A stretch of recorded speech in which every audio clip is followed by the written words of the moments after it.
இன்றைய தினம் முதலாவதாக நாம் சிந்திக்க இருக்கும் வினாவானது, சிவகங்கையிலிருந்து ஒரு அம்மையார் கேட்குறாங்க, பஞ்சசிவசமம் என்றால் என்ன? பஞ்சசிவசமம்னு ஒரு வார்த்தை நான் கேள்விப்பட்டேன். அந்த வார்த்தைக்கு பொருள் என்ன? பஞ்சசிவசமம் அப்படின்னா என்ன அப்படின்னு கேட்குறாங்க. அதாவது திருமூலர் ஒரு பாட்டில் சொல்லுவார், சிவனோடு ஒக்க தெய்வம் தேடினும் இல்லை, அவனோடு ஒப்பர் இங்கு யாவரும் இல்லை அப்படின்னு சொல்லுவார். சிவனுக்கு ஒப்ப வைத்து எண்ணக்கூடிய பொருள் எதுவுமே இல்லை, தன்னிகரற்றவன் சிவன் அப்படின்னு தான் நம்ம கேள்விப்பட்டிருக்கோம். இதில் பஞ்சசிவசமம் அப்படின்னு ஒரு வார்த்தையை சொல்கிறாங்க. அந்த வார்த்தை சிவனுக்கு சமமானது 5 அப்படின்னா அந்த 5 என்ன, சிவனுக்கு எந்த விதத்திலே இது ஒத்து போகிறது அப்படின்னு சொன்னால், இது சாத்திர கலைச்சொல். சாத்திர கலைச்சொல் என்ன அப்படின்னா, ஆகமங்கள், வேதங்கள், திருமுறைகள், இது மாதிரி நிறைய சாத்திரங்கள் இருக்குது. அந்த சாஸ்திரங்களில் ஒரு முறை, ஒரு பண்பு வச்சுருப்பாங்க. அந்த பகுதியில் மாத்திரம், அதாவது ஒரு குறிப்பிட்ட இனம் இல்லை ஒரு குறிப்பிட்ட மொழி இல்லை ஒரு குறிப்பிட்ட சூழலில் மாத்திரம் பயன்படுத்துகிற கலைச்சொற்கள். இப்போ மருத்துவத்துறையில் ஒரு சில கலைச்சொற்களை பயன்படுத்துகிறாங்க, விஞ்ஞானத்துறையில் பல கலைச்சொற்களை பயன்படுத்துகிறாங்க. அந்த மாதிரி பஞ்சசிவசமம்னா என்ன அப்படின்னா, அது ஒரு கலைச்சொல், கருவி மொழி. இது என்ன அப்படின்னா, 5 சமமான வஸ்துக்களை பற்றி பேசுகிறது. என்ன அப்படின்னா, குரு, இந்த குரு சிவசமமாக சொல்லியிருக்காங்க. குருவே சிவம் என கூறினன் நந்தின்னு சொல்லுவார் திரும்ப. சிவன் தான் குரு, குரு தான் சிவம் அப்படின்னு ஒரு தாத்பரியம் இருக்கு. ஆகமத்தில் முருகனுக்கு சிவபெருமான் சொன்ன ஆகமும் இருக்குது. முருகனானவன் அப்பாவுக்கே பாடம் சொன்னவன், மிகச்சிறந்த சீடன், மிகச்சிறந்த குரு முருகப்பெருமான். அவரே என்ன சொல்கிறார் அப்படின்னா, ஒரு கோயிலுக்குள்ளே போயிட்டோம் அப்படின்னா, மந்திரத்தை உபதேசம் பண்ணின குரு, அதாவது மந்திரம் அப்படிங்கிறது இறைவனின் அழைப்பொலி. அந்த இறைவனின் அழைப்பொலியை யாரும் அவ்வளோ சீக்கிரமாக ரகசியமாக சொல்லித்தர மாட்டார். பழைய காலத்தில் வாழ்வினுடைய இறுதி கட்டத்தில் தான் மந்திரத்தையே உபதேசம் பண்ணணும்னு சொல்லியிருக்கா.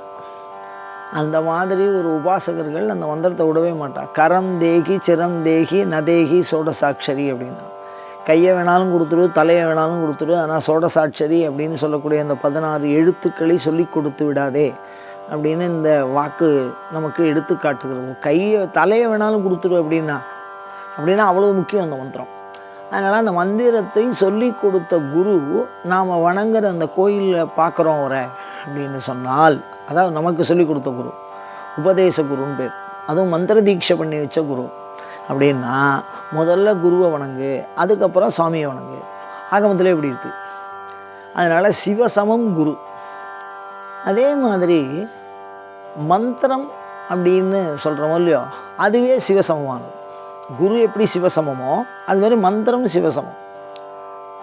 மந்திரம் என்ன, மந்திரம்னா என்ன அப்படின்னா, நினைப்பவனை காப்பது அப்படின்னு நம்ம சொல்கிறோம். ஆனால் ஆகமங்களில் ஒரு குறிப்பிட்ட பகுதி இருக்குது, அந்த பகுதி தான் மந்திரம்னு சொல்கிறான். 28 ஆகமங்கள் இருக்குது. அது மாதிரி சைவத்தில் இருக்குது, வைணவத்தில் இருக்குது, நிறைய ஆகமங்கள் இருக்குது. அவாவா ஒரு எண்ணிக்கை வச்சு சொல்லிட்டு இருக்கேன். நான் சொல்கிறது முழுக்க சைவம் சார்ந்து சொல்கிறேன். அதில் சைவத்தில் மந்திராவதார விதி படலம்னு 28 ஆகமத்துலேயும் இருக்குது. சைவாகமங்கள் மொத்தம் 28. அதுக்கு உபாகமங்கள் 224க்கு மேலே போகும். பத்ததி அப்படின்னு சொல்லி ஒரு 18 இருக்குது. இதெல்லாம் சைவத்தினுடைய நெறி நூல்கள். கோயில்களில், சிவன் கோயில்களில் பின்பற்றக்கூடிய ஒரு மூல நூல், சாஸ்திர நூல் இந்த ஆகமம். அந்த ஆகமத்தில், எல்லா ஆகமத்துலேயுமே மந்திராவதார விதி படலம் அப்படின்னு ஒரு படலம் போட்டிருக்கா. எல்லா ஆகமத்துலேயுமே இருக்கும் அது. அந்த ஆகமத்தில் எதெல்லாம் சொல்லியிருக்காளோ அதுக்கு பேர் மந்திரமும் பேர். சிவபெருமானால் ஆகமம் சொல்லப்பட்டதுனால தன்னை அழைப்பதற்கு இந்த ஒளியை பயன்படுத்து அப்படின்னு அவரே சொல்லியிருக்கார். அதனால் மந்திரமானது சிவசமம், சிவனுக்கு ஒத்தது இந்த மந்திரம், சிவனோடு ஒப்ப வைத்து எண்ணத்தக்கது அப்படின்னு சொல்கிறார். நமச்சிவாயவே நானறிவிச்சையும் நமச்சிவாயவே ஞானமும் கல்வியும்னு சொல்லும் திருமுறை.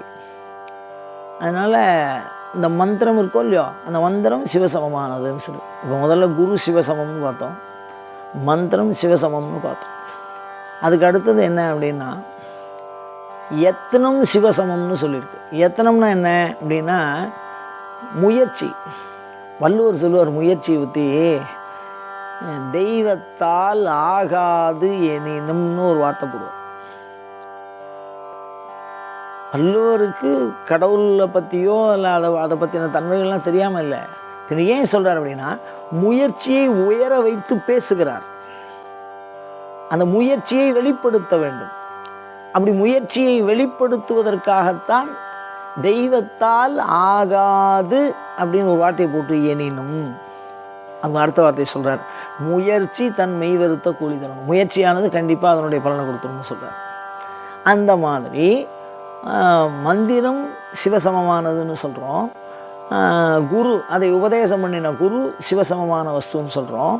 அதை மாதிரி இறைவனை குறித்து நாம் செய்கிற முயற்சி இருக்கோ இல்லையா, அந்த முயற்சிக்கு எத்தனம்னு பேர்.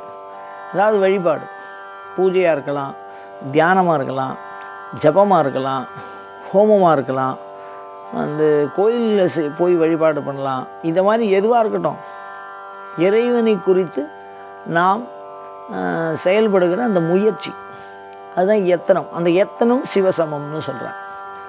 இப்போ என்னென்ன சிவசமம்? சொல்லி கொடுக்குற குரு சிவனுக்கு சமமானவர், அவராலே சொல்லப்பட்டிருக்கிற மந்திரம் சிவனுக்கு சமமானது. அதே மாதிரி அதுக்கு அடுத்த நிலையில் எத்தனம், முறையாக பின்பற்றப்படுகிற முயற்சி, அது சிவமானது. அந்த எத்தனம் சிவசமமானது. அதுக்கடுத்தது என்ன அப்படின்னா ஞானம் சிவசமம்னு சொல்கிறார்.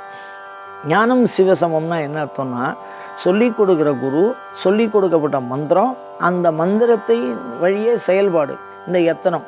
ஆனால் இது மூணுத்தையுமே எப்போ நாம் இணைக்க முடியும்னா முறையாக அவைகளை அறிந்து கொள்வது. மந்திரம்னா என்ன, எத்தனம்னா என்ன, குருன்னா யார் அப்படின்னு நாம் தெரிஞ்சுக்கிறோமோ இல்லையோ, அந்த அறிவு ஞானம், அந்த ஞானம் சிவசமம்னு சொன்னார். வால் அறிவன் நற்றால் தொட அரியனின் அப்படின்னு சொல்லுவார். சச்சிதானந்தாத்விதீயோசி அப்படி, சித்துன்னு அறிவு.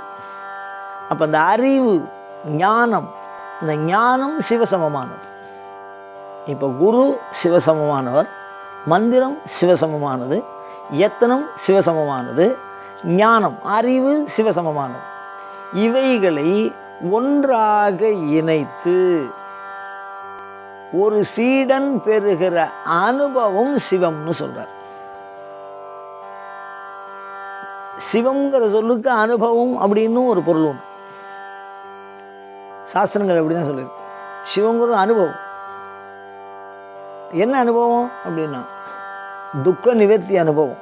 ஒரு துக்கத்துலேருந்து வெளியில் வரோம், பாடா கட்டான்லாம் இன்னையோட கொடுத்து முடிச்சிட்டேன் அப்படின்னு சொல்லி துக்க நிவர்த்தி. சுகப்பிராப்தி, இனி எனக்கு ஒரு பெரிய செல்வம் கிடைச்சிருக்கிறது, சுகப்பிராப்தி. அப்போ சுகமாகவும் துக்கமாகவும் இருக்கக்கூடிய அந்த அனுபவம் இருக்கோ இல்லையோ, அதில் சுக நிவர்த்தியும் துக்க பிராப்தியும் இருக்கக்கூடிய யாதொரு அனுபவம் மனுஷனுக்கு கிடைக்கிறதோ அந்த அனுபவம் சிவசமம்னு சொன்னார். இதை தான் பஞ்ச சிவசமம் அப்படின்னு சொல்லுவாள். என்னென்ன முதல்ல மீண்டும் சொல்கிறேன். அதாவது சொல்லி கொடுக்குற குரு சிவனுக்கு ஒத்தவர், சொல்லி கொடுக்கப்படுகிற மந்திரம், அந்த சொல்லி கொடுக்கக்கூடிய மந்திரத்தை அறிவு, மந்திரத்தின் வழி அறியக்கூடிய அந்த அறிவு, அந்த ஞானம், அந்த ஞானத்தின் வழி செல்லுகிற செயல், எத்தனம் முயற்சி, அந்த முயற்சியின் வழி நமக்கு கிடைக்கக்கூடிய அனுபவம், இதை தான் பஞ்சசிவசமம் என்று சாத்திர கலை சொல்லிலே குறிப்பிட்டிருக்கிறார்கள். இந்த ஐந்தையும் நாம் புரிந்து ஆலயத்திலே சென்று தரிசனம் செய்தோமேயானால் முழுமையான இறை அனுபவத்தை பெற இயலும்.